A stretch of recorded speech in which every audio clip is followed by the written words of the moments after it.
Hachette Audio presents Petty vs. Pearson, the rivalry that shapes NASCAR. Written by Mike Hembree, with a foreword by Terry Labonte. Read by Alan Carlson.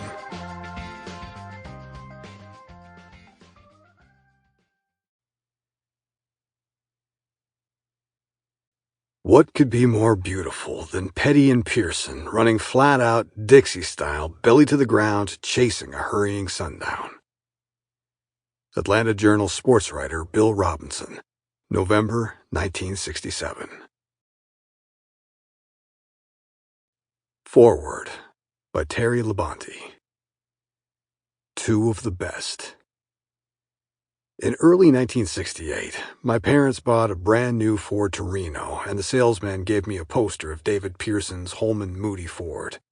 I hung it on the wall in my bedroom, and my interest in NASCAR began. Back then, some NASCAR races were televised via closed circuit in movie theaters. The 1968 Daytona 500 was to be shown live at a theater in Corpus Christi, and I talked my dad into taking me. It was the very first NASCAR race I ever watched. The thing that always stood out to me about that race was Richard Petty's roof coming loose on the windshield, and the King climbing out of the car during a pit stop and working on it himself. Sitting there watching the race in that movie theater, I thought that was the coolest thing I'd ever seen in my life. It was something an 11-year-old kid could only dream about. Somehow, 10 years later, I ran my very first NASCAR Cup Series race in Darlington, South Carolina. David Pearson won the pole, Richard Petty finished third, and I finished fourth. I admired all the drivers I raced against, but David Pearson and Richard Petty always stood out. When I started racing in NASCAR, David was on a limited schedule, driving for the Wood brothers. He might not have been at as many races, but when he did show up, you knew he was there. He was always competitive, and someone we all had to try to beat. Early in my career, I would try to follow David in that number 21 car, but I couldn't keep up with him. He was one of the smoothest drivers I'd ever seen. Not only was David one of the best drivers I ever competed against, but he was also one of the coolest guys I'd ever been around. We had an opportunity to race in the 24 Hours of Daytona together in the early 1980s. David and I were riding to the racetrack, and I had the schedule, and realized we had missed practice the night before. We had gone to dinner and missed it. David, just as cool as you could imagine, said, "Oh, don't worry about it. I doubt that car, makes it to dark anyway." And you know what? He was right. The engine failed when David was behind the wheel just before dark. I knew in that moment this guy knew what he was talking about. Back in the early days at the short tracks, when they opened the gates to fans, there would be a big crowd of people on pit road. When I first saw that, I wondered what was going on. Turns out it was Richard Petty, sitting there signing his autograph until the last person got one. Not just that one race, but he did that every race. That says a lot about the type of person Richard Petty was and is. In 1996, I was able to tie and later break Richard's record for most consecutive starts in the Cup Series. I remember thinking to myself, this might be the only record of Richard Petty's anybody could tie. Several years later, in 2008, I filled in for Kyle Petty driving the Petty Enterprises number 45 for 6 races. It was so cool driving a special car for a special team. And it was cool listening to Richard tell stories about the early days in racing. You could mention a race and he knew every detail of it, which was amazing to me.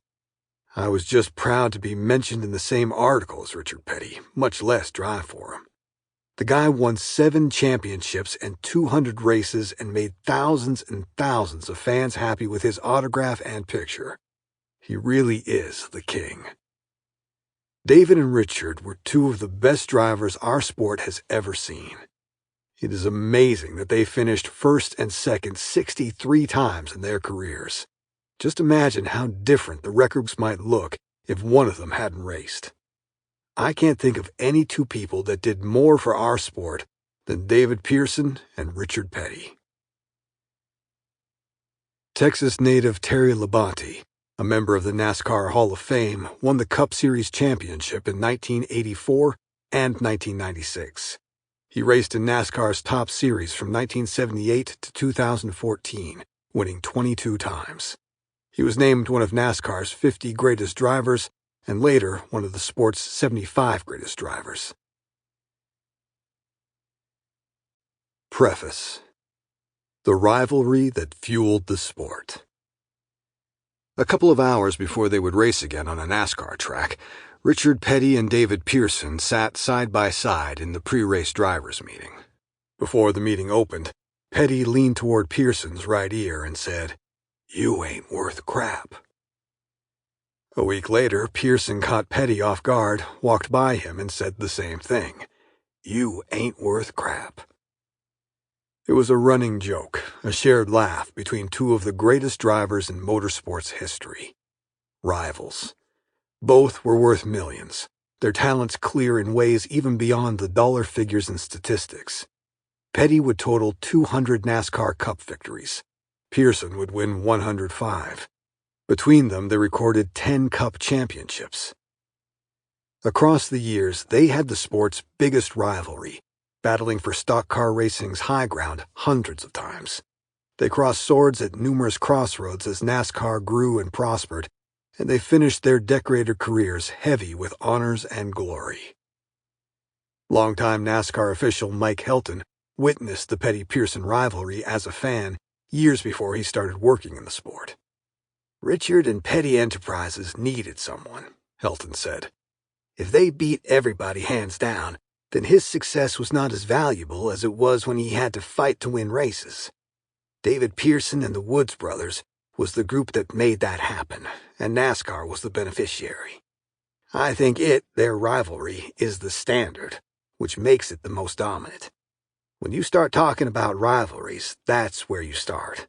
For NASCAR, the rivalry that fuels our sport today is David and Richard." Perhaps surprisingly, the fact that they so often raced each other, and on so many last laps no one else, for wins, didn't put Pearson and Petty at war. Their rivalry was not colored by hate or animosity. Their fierce battles, even the toughest ones, did not lead to fists and faces. Their engines were the loudest thing about them. Their relationship was mostly friendly, leading to the kinds of practical jokes and humor that made the rough and risky sport of auto racing a bit lighter. Prior to a 1966 race at Bowman Gray Stadium in Winston-Salem, North Carolina, Petty strolled over to Pearson's number 6 Dodge, handed Pearson, who was already buckled into the car ready to race, a 25-pound, 11-kilogram piece of lead and said, "Hey, do something with this." Lighter cars run faster, of course. No other driver pairing over NASCAR's first 75 years sizzled like Petty-Pearson, or in the minds of Pearson fans, Pearson-Petty. In the 1960s and 1970s, if a disagreement among fans in the grandstands turned into an exchange of fists, chances are one wore a Petty t-shirt and the other a Pearson cap. And alcohol might have been involved. It was like Yankees-Red Sox with Pistons. Of course, other driver rivalries colored NASCAR's history as challengers appeared alongside Petty and Pearson on racing's high road. Dale Earnhardt would emerge from a North Carolina mill hill to rattle the sport. Darrell Waltrip would charge in to become a rival of Earnhardt, and Cale Yarborough, a fierce South Carolinian who knew no fear. Waltrip and Yarborough traded fender paint and insults, Yarborough eventually labeling Waltrip with the interesting nickname Jaws because of Waltrip's penchant for aggressively sharing his opinions. Bobby Allison would fight both Petty and Waltrip for first place, and would fight Yarborough, literally, on Daytona's infield grass. Petty and Allison raced their way through some classic short-track disagreements in the late 1960s and early 1970s, showcasing some intense racing and wrecking that ended in a truce because both sides considered it too dangerous and too expensive.